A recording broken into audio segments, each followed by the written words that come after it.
आज 3 साल मुकम्मल हो गए रिजीम चेंज ऑपरेशन को। इन 3 सालों में अब तक एस्टेब्लिशमेंट जो करना चाह रही थी वो हासिल नहीं कर पाई।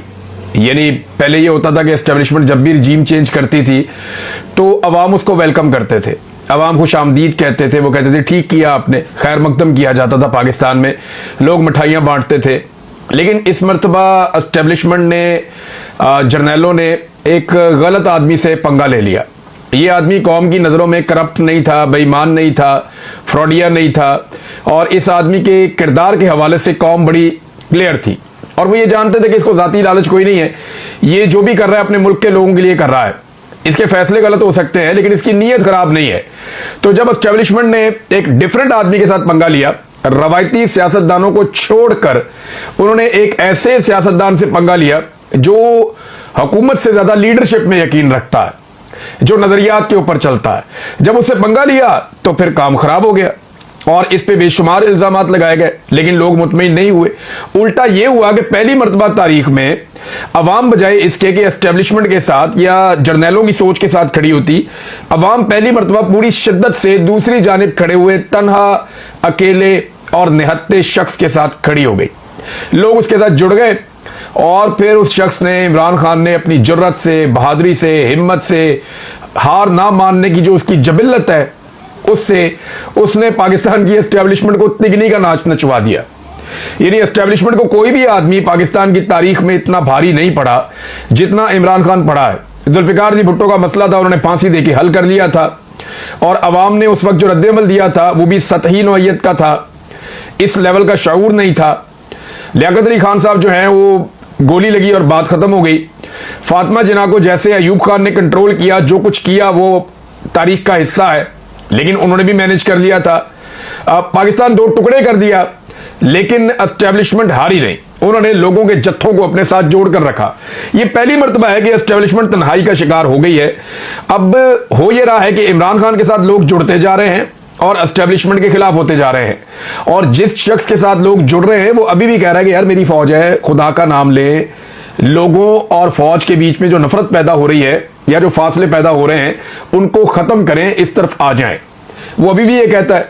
लेकिन जो मिलिट्री एस्टेब्लिशमेंट है या जो उनकी क़यादत है, फौज की बात नहीं मैं कर रहा, फौजी क़यादत, वो अपनी पॉलिसी में तब्दील लाने के लिए तैयार नहीं है। वजह यह है कि उनके बहुत बड़े बड़े मफादात और भी हैं।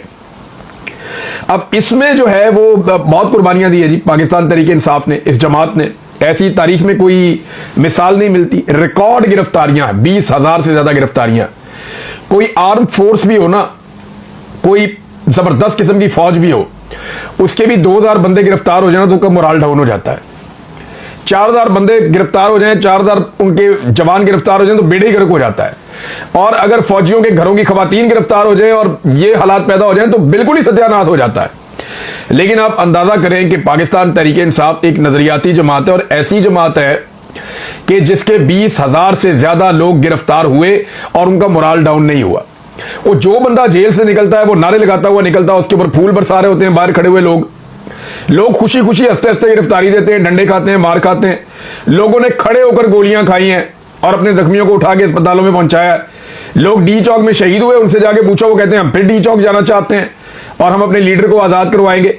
तो इमरान खान के लोग टूट नहीं रहे, हिम्मत नहीं हार रहे, और ये रिकॉर्ड गिरफ्तारियों के बावजूद किसी भी सियासी जमात के आप अगर 5,000 बंदे आप गिरफ्तार कर दें, नून लीग के मैं आपको बता दूं 1,000 बंदा, मैं लिस्ट देता हूं आपको बना के, 1000 बंदा आप नून लीग का पाकिस्तान पूरे में से उठा दें, ये जमात बाहर निकलना बंद हो जाएगी, इनकी बिल्कुल ही औकात खत्म हो जाएगी। नजरिया कोई नहीं है ना, बयानिया कोई नहीं है इस वक्त। बयानिया हो तो चलो लोग मार खा लेते हैं। पीपल्स पार्टी जो है वो एक दौर में बड़ी तगड़ी जमात हुआ करती थी जब ये भुट्टो खानदान के पास थी। अब जब से ये जमात जरदारियों के पास आई है तो ये कॉस्मेटिक सोल्यूशन के जरिए चल रही है, उसके भी पल्ले कख नहीं है। किसी और जमात ने सिंध के ऊपर सही तरह तवज्जो दी होती तो आज पीपल्स पार्टी जो है उसका बिल्कुल ही सफाया हो गया होता। तो ये रिकॉर्ड गिरफ्तारियों के बावजूद इस तरह खड़े रहना, ये इमरान खान के नजरिए की बदौलत है। सबसे पहले तो अल्लाह रब्बुल इज्जत का ही फजल होता है किसी के ऊपर कि अल्लाह उसको सब्र दे, हौसला दे, हिम्मत दे, उसको खड़ा कर दे और उसके दिमाग में ये डाल दे कि तुम हक पे खड़े हो, अब तुमने पीछे नहीं हटना। तो इमरान खान का जीतना पाकिस्तान के जीतने के लिए बहुत जरूरी है। ये बात मोहम्मद जुबैर साहब अब पीटीआई के अंदर तो नहीं है ना, वो ये कहते हैं मैं चाहता हूं कि इमरान खान डटा रहे और हार ना माने। और इमरान खान का सोशल मीडिया अगर बंद हो गया तो इमरान खान बहुत पीछे चले जाएंगे। ये मोहम्मद जुबैर साहब कह रहे हैं, जो पीएमएलएन के नुमाइंदे हैं। अब उन्होंने ये बात की है। इसके अलावा जनाब खवातीन के ऊपर जिस किस्म का तशद्दुद हुआ, टॉर्चर हुआ, जो बच्चों के साथ हुआ, जो चादर और चारदीवारी का तकद्दुस पामाल किया गया, असल में हुआ यह कि पाकिस्तान की एस्टेब्लिशमेंट बौखला गई।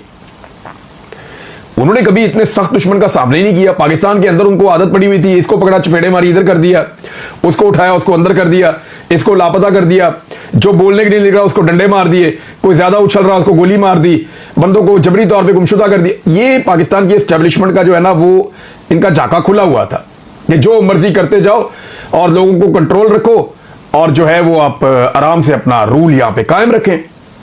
लेकिन पहली दफा ना इनका मुकाबला हो गया एक ऐसे आदमी से जिसने लोगों को नजरिया दिया, लोगों को खड़ा कर दिया, और लोग हार नहीं मान रहे, ना वो आदमी हार मान रहा है।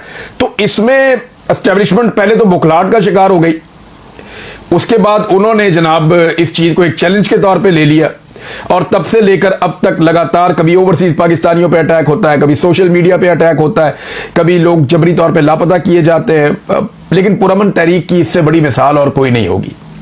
इमरान खान साहब के बदतरीन मुखालिफ भी चंद बातें मानते हैं। एक, वो आदमी करप्ट नहीं है, बेईमान नहीं है। दूसरा, वो आदमी पाकिस्तान का गद्दार और दुश्मन नहीं है। तीसरा, उनके बदतरीन मुखालिफिन भी इमरान खान साहब के ये मानते हैं कि पाकिस्तान की एस्टेब्लिशमेंट को अगर किसी ने नाकों चने चबवाए हैं, इन जर्नैलों को पहली मरतबा किसी ने सोचने पर मजबूर किया है और किसी ने इनको दीवार के साथ लगाया है, तो वो इमरान खान है। और ये उसने बड़े पुरअमन तरीके से किया है, जेल में बैठकर किया है। अब ना इमरान खान हार मानता है, ना उसके लोग हार मानते हैं। रजीम चेंज ऑपरेशन को 3 साल मुकम्मल हो गए। मेरी गुजारिश है पाकिस्तान के फैसला साजों से या पाकिस्तान की मिलिट्री एस्टेब्लिशमेंट से कि जरा बैठ के तन्हाई में सोचें कि इन 3 सालों में आपने हासिल क्या किया। इन 3 सालों में पाकिस्तान की आवाम की अक्सरियत आपने अपने खिलाफ कर ली। इन 3 सालों में आपने पाकिस्तान की मईशत तबाह बर्बाद कर ली। इन 3 सालों में आपने पाकिस्तान में दहशतगर्दी के नासूर को दोबारा से पैदा करके उसको पनपने का मौका दे दिया। इन 3 सालों में आपने पाकिस्तान के अंदर जमहूरी इकदार को तबाह बर्बाद कर दिया। इन 3 सालों के अंदर आपने अपने ऊपर बड़े बड़े इल्जामात लगवा लिए।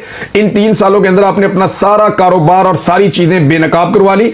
इन 3 सालों के अंदर वो चीजें जो कौम को आपके बारे में कभी पता नहीं चलनी थी, वो सारी चीजें कौम के सामने आ गई इन 3 सालों के अंदर।